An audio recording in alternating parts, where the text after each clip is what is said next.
बिस्मिल्लाहिर्रहमानिर्रहीम। अस्सलाम वालेकुम डियर स्टूडेंट्स। उम्मीद है कि आप सब खैरियत से होंगे। खुदावंद मुताल हम सब को हिफ्ज़ व अमान में रखे। तो लेक्चर नंबर 2 आगाज़ करते हैं। 10th class chemistry chapter number 1 chemical equilibrium. तो डियर स्टूडेंट्स, लास्ट लेक्चर में हमने एग्जामिनेशन कोडेड जो क्वेश्चन या जो हमारे लर्निंग आउटकम्स थे उसमें हमने एक्सरसाइज शॉर्ट क्वेश्चन जो हैं वो क्वेश्चन नंबर 1 किया, what are irreversible reactions, write down few characteristics of them. Question number 2 किया, what is chemical equilibrium state. Question number 3 किया, write few characteristics of reversible reaction. और हमने क्वेश्चन नंबर 4 किया, how dynamic equilibrium is established. ये 4 short question पहले जो पहला lecture हुआ उसके अंदर थे। अब जो है और एक लॉन्ग क्वेश्चन, लॉन्ग क्वेश्चन में फर्स्ट वन वो ये भी हमारा हो चुका। अब उसी पहले लेक्चर का तसलसल है लेक्चर नंबर 2, जिसमें पहले तो हम फॉरवर्ड रिएक्शन और रिवर्स रिएक्शंस की कुछ कैरेक्टरिस्टिक्स पढ़ेंगे। ये एक दफ़ा बोर्ड में 2012 में ये बुक आई थी। 2012 से लेकर अब तक एक दफ़ा एज अ लॉन्ग क्वेश्चन भी ये बोर्ड में आ चुका है, यानी फॉरवर्ड रिएक्शंस और रिवर्स रिएक्शंस का डिफरेंस, और शॉर्ट तो ये आता रहता है। तो लिहाजा हमने इसके बारे में जाना है पहले कि फॉरवर्ड रिएक्शन और रिवर्स रिएक्शन क्या होते हैं। अब हम एग्जामिनेशन पॉइंट ऑफ व्यू से भी इसको ज़रा देख लेते हैं। 4 पॉइंट्स हैं बेटा, और 4 हमने दरमियान लाइन लगा के इस तरह इनको लिखना है। तो सबसे पहला जो पॉइंट है दोनों की डेफिनेशंस का है। तो हम फॉरवर्ड रिएक्शन को डिफाइन करते हैं, reactions in which reactants react to form products. Forward reaction को हम इस तरह डिफाइन करेंगे, reaction in which reactants react to form products, जिसमें रिएक्टेंट्स जो हैं वो रिएक्ट करके प्रोडक्ट्स बनाते हैं। और रिवर्स रिएक्शन को हम डिफाइन करेंगे, reactions in which products react to form reactants, जिसमें प्रोडक्ट जो हैं वो रिएक्ट करके रिएक्टेंट्स बनाते हैं। ये इनका पहला पॉइंट था डेफिनेशन का। हमेशा जब भी डिफरेंस लिखो तो सबसे पहले डेफिनेशन का जो है वो पॉइंट आपको लिखना चाहिए। दूसरा ये कि फॉरवर्ड रिएक्शन जो होता है वो प्रोसीड करता है, टेक प्लेस करता है from left to right. It takes place from left to right, forward reaction की बात कर रहे हैं। और reverse reaction obviously takes place from right to left. तो इस तरह ये इनका दूसरा पॉइंट था। तीसरा पॉइंट मैंने लेक्चर नंबर 1 में भी आपको बताया कि जो फॉरवर्ड रिएक्शन का रेट होता है वो इनिशियली बहुत फास्ट होता है। Initially the rate of forward reaction is very fast and initially the rate of reverse reaction is negligible, वो बिल्कुल ना होने के बराबर होता है। 3 पॉइंट हो गए। और चौथा उसी तरह कि as the time passes it slows down gradually, ये बतदरीज आहिस्ता होता जाता है इसका रेट, और ये बतदरीज ग्रेजुअली इट स्पीड्स अप। तो ये 4 कैरेक्टरिस्टिक्स आपके बुक के पेज नंबर 6 पर इसी तरह टेबल की फॉर्म में दिए गए हैं, जैसे मैंने आपको बता दिया है। सम अप करता हूँ।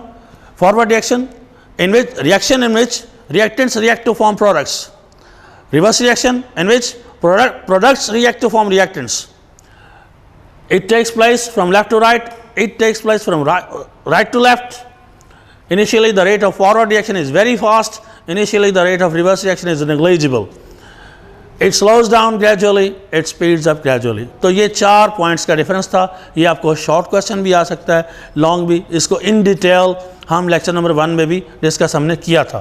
अब आते हैं हमारे one of the most important topics of chapter number 1 and even of chemistry of 10th class, और वो ये है, क्वेश्चन है आपका एक्सरसाइज का लॉन्ग क्वेश्चन का क्वेश्चन नंबर 2, और स्टेटमेंट उसकी है, write down the macroscopic characteristics of dynamic equilibrium. Macroscopic characteristics of dynamic equilibrium, ये क्वेश्चन है। 5 कैरेक्टरिस्टिक्स नीचे दी हुई हैं। जब इसका मतलब ये है कि जब रिवर्सिबल रिएक्शन में इक्विलिब्रियम अचीव हो जाता है तो उस वक्त उसकी खसूसियात क्या हैं, उस वक्त ये डायनामिक इक्विलिब्रियम की खसूसियात क्या हैं और रिएक्शन की खसूसियात, वो सारी मिला के 5 पॉइंट्स उन्होंने दिए हुए हैं। और यही 5 पॉइंट बिल्कुल तरतीब से आपने लिखने हैं जब आपको ये क्वेश्चन बोर्ड में आए।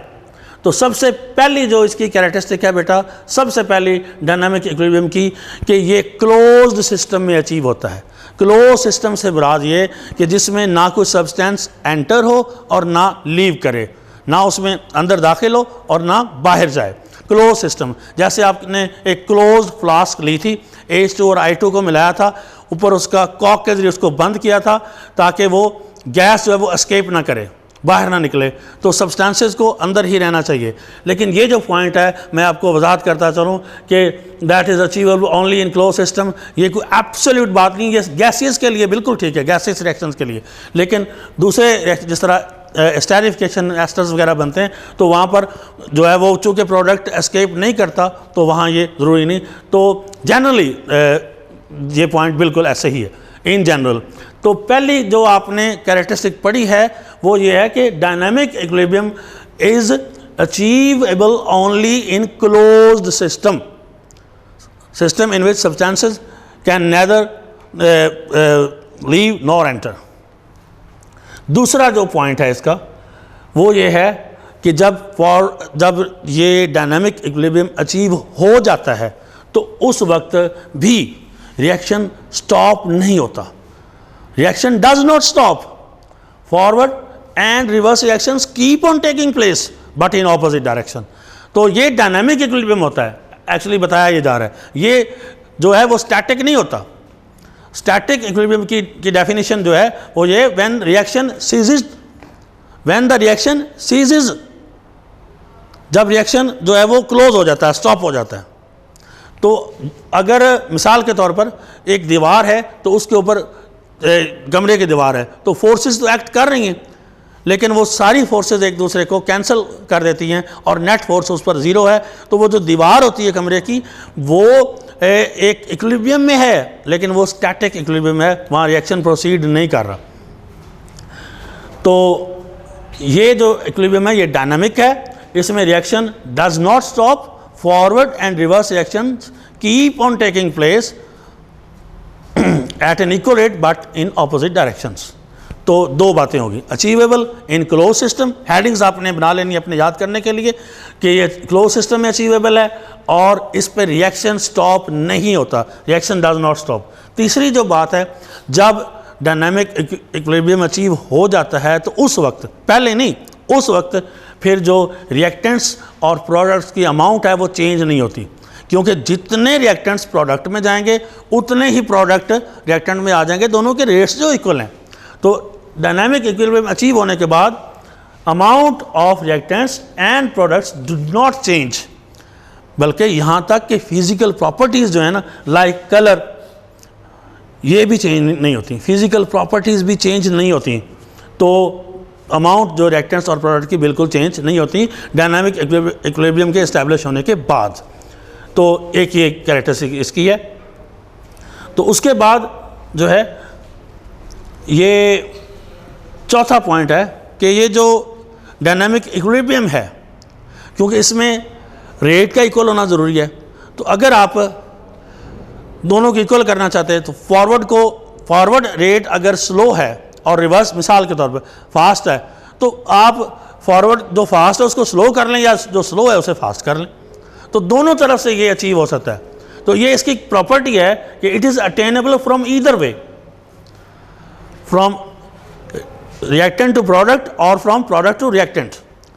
ये डायनामिक इक्विलिब्रियम जो है फ्रॉम ईदर वे ये अचीवेबल है, लेफ्ट टू राइट भी और राइट टू लेफ्ट भी, क्योंकि आपने रेट को इक्वल करना।